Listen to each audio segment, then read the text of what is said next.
Hello दोस्तों, जैसा कि आपको पता है हमारा टारगेट सीरीज़ चल रहा है टारगेट यूपीएसआई के नाम से। और आज हमारा टारगेट का डे 28।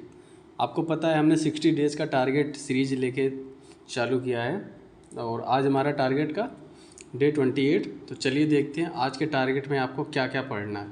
सबसे पहले हम बात करेंगे मैथ में आपको क्या पढ़ना है, एवरेज। कल आपने एवरेज की थ्योरी पढ़ा था, आज आप एवरेज की प्रैक्टिस करेंगे। पहले आप क्या करेंगे, उसकी कॉन्सेप्ट को एक बार देखेंगे सरसरी नज़र से, उसके बाद इसकी प्रैक्टिस करेंगे। अब प्रैक्टिस कहाँ से करेंगे आप, तो चाहे तो आप यूथ की बुक से कर सकते हैं प्रीवियस ईयर, या फिर टेक्स्ट बुक से, या फिर आप यूट्यूब से। वैसे कोशिश करिए कि बुक से करेंगे तो ज़्यादा सही रहेगा, आपका टाइम बचेगा। यूट्यूब से करेंगे तो आपका टाइम बहुत ज़्यादा लॉस होगा। तो कोशिश करिए बुक से करने के लिए, या फिर आप टेक्स्ट बुक से करिए। उसके बाद हम बात करेंगे स्क्वायर एंड क्यूब, आपको रिवाइज़ करना है एक बार, ठीक। उसके बाद फिर टेबल आपको एक बार रिवाइज़ करना है। 21 से लेके 30 तक आपको टेबल रिवाइज़ करना है। बस मैथ में आपको आज बस इतना ही करना है। उसके बाद फिर बात करेंगे हिंदी में आपको जो है प्रत्यय पढ़ना है। कल आपने उपसर्ग पढ़ा था, आज आपको प्रत्यय पढ़ना है, इसकी थ्योरी पढ़ना है। ज़्यादा कुछ है नहीं इसकी थ्योरी में, ठीक। सिर्फ प्रत्यय याद रखना है, मूल शब्द से तोड़ देना है, मूल शब्द और प्रत्यय में, तो आपका हो जाएगा। उसको पढ़ना है, चाहे तो आप नोट्स से पढ़ सकते हैं। अगर आपने कहीं पढ़ा है, नोट्स बनाया होगा, तो वहाँ से पढ़ सकते हैं, या फिर आप किसी भी टीचर को फॉलो कर सकते हैं। लाइक नवीन सर, एग्ज़ामपुर, विवेक सर हो गए, उसके बाद फिर निधि मैम हो गई, और भी हिंदी के टीचर हैं, तो आप उनसे पढ़ सकते हैं। या फिर आप नोट से अगर कहीं पढ़ा है तो नोट से पढ़ सकते हैं।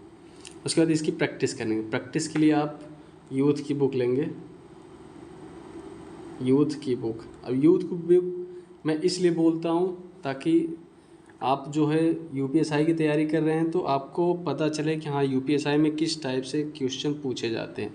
इसलिए मैं यूथ की बुक जो है जो प्रीवियस ईयर क्वेश्चन है उसको सॉल्व करने के लिए बोलता हूँ।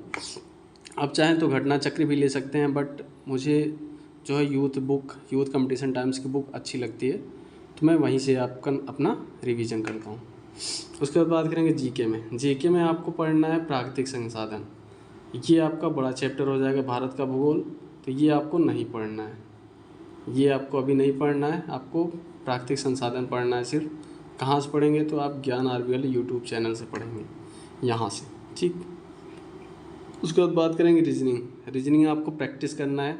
जैसा कि आपको पता है रीजनिंग आपका कंप्लीट हो गया, तो आपको सिर्फ प्रैक्टिस करना है, 1.5 घंटे प्रैक्टिस करना और कुछ भी नहीं। प्रैक्टिस कहाँ से करेंगे, यूट्यूब से करेंगे, या फिर प्रीवियस ईयर की बुक ले सकते हैं, वहाँ से करेंगे, या फिर टेक्स्ट बुक से। वैसे टेक्स्ट बुक बेस्ट रहेगा और यूट्यूब भी बेस्ट रहेगा इसके लिए, तो आप वहाँ से कर सकते हैं। फिर बात करें पॉलिटी की। अगर पॉलिटी आप कहीं और पढ़ रहे हैं तो अच्छी बात है, अदरवाइज़ अगर आप इस चैनल को फॉलो कर रहे हैं तो आपको चैप्टर 30 पढ़ना है, राज्यपाल। बस एक ही क्लास करनी है इसकी, 1 क्लास करनी है बस, और कुछ भी नहीं करना। इसके पता ही आपको शॉर्ट नोट्स बनाने हैं। उसके बाद बात करें हम मूल विधि की। मूल विधि अगर आप राम सर को फॉलो करते हैं तो राम सर की जो है वीडियो 51 और वीडियो 52 ये देखना है आपको। आयकर अधिनियम, इनकम टैक्स एक्ट और आयकर अधिनियम पार्ट 1 और पार्ट 2, ये आपको देखना है बस। और इतना ही आपको आज के टारगेट में कंप्लीट करना है, और बहुत जल्दी आपका टारगेट कंप्लीट हो जाएगा। अगर आपका जो टारगेट है कंप्लीट नहीं होता है, तो जो नहीं होता उसका अगले दिन ज़रूर कर लेना है, क्योंकि अभी वैकेंसी आई नहीं है, वैकेंसी आने में अभी टाइम है। तो आप जो है अगर उस दिन नहीं कंप्लीट होता है तो अगले दिन ज़रूर कंप्लीट कर लें, ताकि आपकी तैयारी अच्छे से हो सके। अगर वीडियो दोस्तों अच्छी लगती है तो वीडियो को लाइक करें, कमेंट करें और शेयर करें। Thanks for watching. Thank you दोस्तों।